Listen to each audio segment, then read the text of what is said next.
నాగావళి నదిలో కాస్తంత వరదొచ్చినా చిత్తారపురం, అదేవిధంగా నిమ్మతొల్లాడ మధ్యన పడవ ప్రయాణిస్తుంది అంటే అది ఒక్క వ్యక్తి కారణం.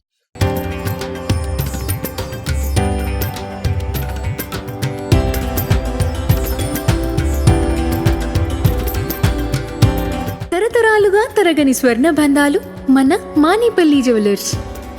దశాబ్దాల కాలంగా ఈ ప్రాంతం ఇరు ప్రాంతాల వాసులను గమ్యం చేర్చేందుకు ఈ నదీ ప్రవాహంలో పడవను ఎంత ఉధృతంగా వరద వచ్చినా కూడాను క్షేమంగా ప్రయాణికులను చేర్చేందుకు దోహదపడినటువంటి ఆ పడవ నడిపే శ్రీను మనతో ఉన్నారు.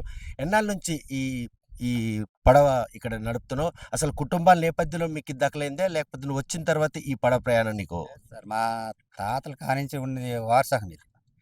మా తాతగారు, మా నాన్న, మా నాన్నగారితో మేము. ఇప్పుడు మాకు నేను ఈ సర్వీసింగ్ చేసింది 20, 30 20 సంవత్సరాల కానించి. ఇంతవరకే ఇలాగ నట్టెళ్తాను. మరి దీని మీద మాకు ఓ పని మరి మనకి ఇంకేటి లేదు. తరువాత ఏంటంటే మనకి వయసు మళ్ళుతుంది కాబట్టి ఈ కూటమి ప్రభుత్వంకి ఆళ్ళకి ఒక నమస్కారం చేసి మనకు పవన్ కళ్యాణ్ గాని, మన జగన్ మోహన్ రెడ్డి ఈళ్ళ ప్రభుత్వం అయినా సరే అయ్యిందది. ఈనాడు ఈళ్ళైనా దీన్ని చక్కబెట్టుకుంటే అందరికీ పేదలకందరికీ ఉపకారం. ఉన్న 2 మండలాలు ఎక్కడ ఆధారం వేయట్లేదు. అవతల నానపారం ఉంది కానీ ఉన్న దిగువలకి అక్కడ సదుపాయం లేదు. దాని చేతననే ఆళ్ళకి ఎంత అర్జెంట్‌గా అది ప్రారంభమైతే అంత అంటే మంచిది. బల్సల్ డ్రైవ్ నిర్మాణంలో నిర్లక్ష్యం ఈ రోజు వీళ్ళందరికి కూడా పడవ ప్రయాణం తప్పనిసరే. తప్పనిసరి అది. అదే బ్రిడ్జ్ అయిందనుకో, అయిపోతే మరి పడవ పనేటి ఉండదు. ఇక నేనన్నా నేను ఒప్పుకుంటే కష్టపడి ఏదో బతుకుతాను, లేకపోతే లేదు. నలుగురికి ఉపకారం కావాలి గానీ నాకు ఒక్కడికి ఇది కాదు కాదు. ఇది మనకి వచ్చింది నాకు 500 మిగిలినవి వెనకమేటి కాదు. పూర్వం కానించి తాతోన్ల కానించి ఉన్నది వారసత్వం కాబట్టి నేను సాహసిస్తాను. లేకపోతే ఈ చెయ్యి పని నాకు ఎవరు చేయలేదు, ఎయ్యరని అడిగేవాళ్ళు లేరు. కానీ కాస్త వరదొచ్చినా కూడా కృష్ణ తణుచుకోని వాళ్ళంటూ ఎవరు ఉండరు. అంతలా తలలో నానికైపోయావా నువ్వు ఈ ప్రాంతం అసలు? అంతా అదే రకం. మరి దాని ప్రాబ్లమ్ ఏటి లేదసల. అంతకు మించింది మరి ఇంకేటి లేదు. అదే మరి మనం చెప్పవలసింది అదే మరి. అటువైపు నుండి సంతకవటి, రాజాం పరిసర ప్రాంతం వాసులు ఆమదాల వలస రావాలంటే మీ పడవ ఎక్కాలి, ఈ గమ్యం చేరాలి. అవతల ఎక్కి అవతల పయాన మేళాల. ఇప్పుడేటంటే మనకు నాన్నపురం బ్రిడ్జ్ అయింది కాబట్టి కొంచెం అలాగా వెళ్ళిపోతారనమాట. పడవ గురించి కొంతమంది ఆలోచించలేదు. ఉన్నది బళ్ళున్నాయి, బైకులున్నాయి, ఇంటికో బైక్ ఉంది అలాగ వెళ్తాం. ఇవన్నీ తప్పనిసరిగా వెళ్ళినోళ్ళు ఇప్పుడు పడవకొస్తున్నారు.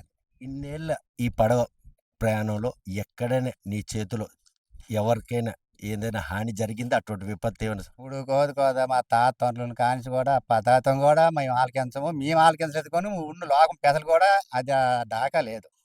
ఇప్పుడైతే కెరటాలు లేవు కాబట్టి అప్పుడు కెరటాల మీద తెడ్లతోని కర్రలతోని గడిపోవడం. ఇప్పుడు ఈ మిషన్లు వచ్చినాయి కాబట్టి, ఇప్పుడు ప్రభుత్వాలు వచ్చారు కాబట్టి ఒకవేళ అసలు మడ్డు వలస రిజర్వేషన్లు అయినాయి కాబట్టి వాళ్ళు ఉగుతామంటే ఫోన్లు చేస్తున్నారు, వాడలేకపోతున్నాం.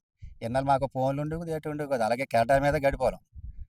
కానీ ఒక భయంకరమైనటువంటి జీవనం కొనసాగించావు. నీ పడవ ఎక్కిన ప్రతి ప్రయాణికుని కూడా క్షేమంగా గమ్యం చేర్చడానికి మాత్రం నీ వంతుగా సాయం చేయడంలో కృష్ణుని ప్రత్యక్ష దైవంగా ప్రయాణికులు భావిస్తారా? అందరూ భావిస్తారు. ఎందుకంటే మనం నువ్వు ఎక్కినామంటే నమస్కారం చేసి మళ్ళీ అవతల ఒడ్డుకి ఎలా దిగుతామన్నోడికి వంతది. ప్రతి వ్యక్తికి వంతది. దీనికి ఆధారం మరేటి లేదు కదా! అవతల ఎక్కినామంటే వాహనం చూసేసరికి ఇదొక సముద్రం నదిలాగా అవుపడుద్ది. ఇదే నదే కదా! ఎంత బేగ ఒడ్డుకెళ్తామని కొంచెం భయం ఓళ్ళకి వంతది. కానీ ఆ భయస్థులను మాత్రం ధైర్యం నింపి గమ్యం అంతే. చేర్చడానికి నీ వంతుగా వాడతావు. మనం ఆళ్ళని చూసినామనుకో ఎందుకిలా ఈళ్ళు బిక్కయి పండు పడవనే. అప్పుడు మేమేటి చేస్తామంటే వాళ్ళకి వండబెట్టేస్తాం మనిషిని. ఏదుకు చూడొద్దనేస్తాం. ఉన్న సరదాగా డైలీ తిరిగినోళ్ళు మీదే వంతారు. ఆ బిక్కయినడంతే ఇక వాళ్ళకి వండిపోతాం. అదే ఆ కళ్ళు మూసుకొని వండిపోతే ఒడ్డుకోతే దిగిపోతారు. మరి అటు ఇటు రాకపోకల మధ్యలో ప్యాసింజర్ల దగ్గర నుండి మీరు ప్రతిఫలంగా ఆశించడానికి ఏమైనా గైడ్ లైన్ ఇంత అన్నట్టు ఒక ఛార్జ్ ఏమైనా ఉందా? లేక వాళ్ళు ఇచ్చిన ఆళ్ళు దయ ఎంత ఆదరవు పెట్టాలి ఎంత ఇత్తే అంతే. కొత్తోళ్ళొచ్చినా మనం వాళ్ళు ఇప్పించినా మనకొద్దు. మనం ఏడంటే మనం ఎంత తిన్నా నలుగురిని తీసుకొస్తాం అంత మేరకే. అంటే ఇంత అని ఒక డిమాండ్ అయితే కృష్ణ ఎప్పుడు చేయలే. డిమాండ్ అని లేదు. నాకింత ఇవ్వండి లేకపోతే బానియ్యండి అనే పరిష్కారం లేదు. 6 నెలల పాటు వర్షాలుండవు. ఏటితో పని లేదు. కృష్ణ పడవతో కూడా పని లేదు. వరద వచ్చిందంటే కృష్ణని తలుచుకుంటారు. ఎంత ఉధృతం అయితే పడవ నడపడానికి వీలు పడదు. ఏమాత్రం వరదొస్తే పడవ నడపడానికి అనుకోడు. ఇప్పుడు చూస్తే గనక గతంలో నదికి, ఇప్పుడు నదికి చాలా తేడాగా ఉంది. ఆ ఒడ్డు నుండి ఈ ఒడ్డుకి పడవ వెళ్లి రావాలంటే చాలా క్లియర్ ఉండేది. ఎక్కడ చూసినా ఇప్పుడు మధ్య మధ్యలో దెబ్బలు. ఈ పరిణామం ఏంటి? ఆ దెబ్బలు మనకేంటంటే పడవ నడిచినంత మేరకే గడుపుతాం.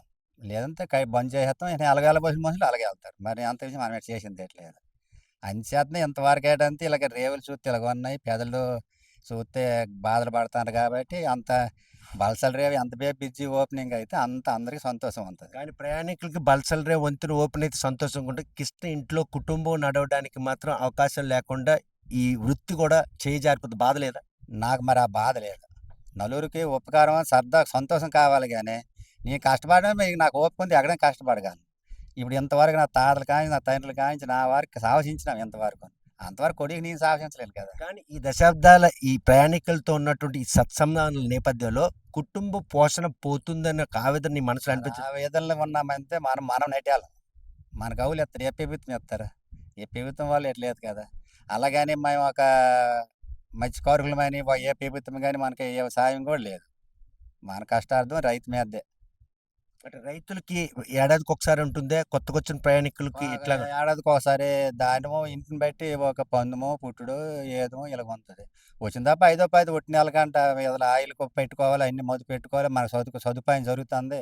ఇన్నాళ్ళు కాళ్ళతోని గడిపితే గంటల కొలది ఉండేవాళ్ళం. ఇప్పుడు ఏంటంటే 10 నిమిషాల్లో ఇంటికెళ్ళిపోతాను. ఆప్తగా సాపుతాను సరే గబిని వచ్చి గబిని మిషన్ వేసి తీసుకెళ్ళిపోతాండని ఒక కుష అయింది ఆళ్ళకే ఆ వండుకున్నాం. ఉన్న నేపథ్యంలో వాళ్ళ ఔదార్యం చాటుకుంటారా? కిష్టని సంతృప్తికరంగా వాళ్ళు మీ మీ అలాగేమీ లేదు. కష్టాన్ని అలా కష్టాన్ని మాత్రం వాళ్ళు ఇరుకోరు. అలాగా ఫలించుతాది తప్పది. అలాగే మనం నట్టి వెళ్ళలేం కదా! మన కుటుంబం పెట్టుకొని వెళ్ళలేం.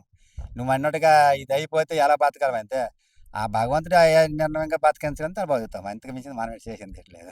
చూస్తే గనక నాగావళి నదిలో దశాబ్దాల కాలంగా తాతల తండ్రుల నుండి కూడాను ప్రయాణికులను గమ్యం చేర్చేందుకు పడవ నడుపుతున్న కృష్ణ మాత్రం ఈరోజు బల్సల్ వంతెనను త్వరితగతిన పూర్తి చేసి ఈ రెండు ప్రాంతాల వాసులకు కూడాను ఆ వంతెన అందుబాటులోకి తేవాలని ఆకాంక్షిస్తున్నారు. తన ఉపాధి పోతుందన్నటువంటి విషయం తెలిసినప్పటికి కూడాను వంతెన నిర్మాణం ఆవశ్యకత ఎంతైనా ఉంది.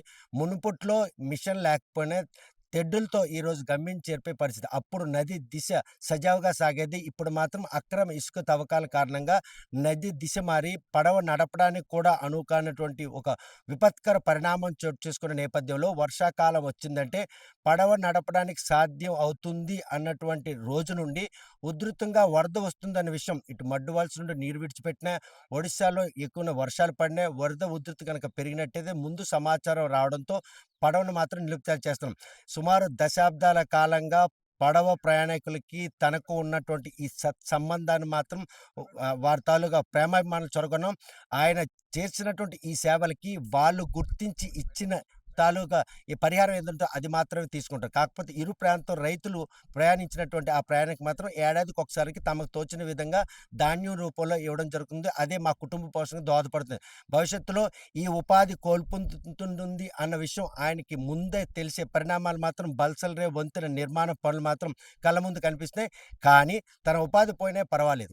ఆ వంతెన నిర్మాణం మాత్రం త్వరితగతిగా పూర్తి కావాలి. ఈ రెండు ప్రాంత వాసులకి ఆ వంతెన అందుబాటులోకి తేవాలని ఆకాంక్షిస్తున్న తన ఔదార్యాన్ని దృష్టిలో పెట్టుకునే ప్రభుత్వం వీలున్నంత త్వరగా ఆ వంతెన నిర్మించి ఈ రెండు ప్రాంత వాసుల దశాబ్దాల కాల దీర్ఘకాలిక సమస్యను మాత్రం పరిష్కరిస్తారని ఆశిద్దాం. నాగావళి నది నుండి వీడియో జర్నలిస్ట్ రామకృష్ణతో సత్యం, ఆర్టీవీ శ్రీకాకుళం.